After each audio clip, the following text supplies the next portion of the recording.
नमस्कार, आप देख रहे हैं उभरता समाचार।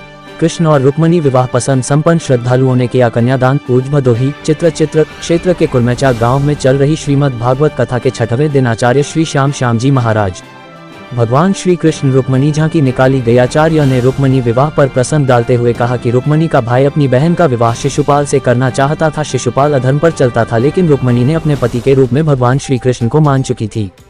भगवान श्री कृष्ण सत्य के मार्ग पर चलते थे। रुक्मणी का विवाह जैसी भगवान श्री कृष्ण को वर में डाला, फूलों की वर्षा एवं जयकारे लगे। कथा के अंत में आरती प्रसाद वितरण किया गया।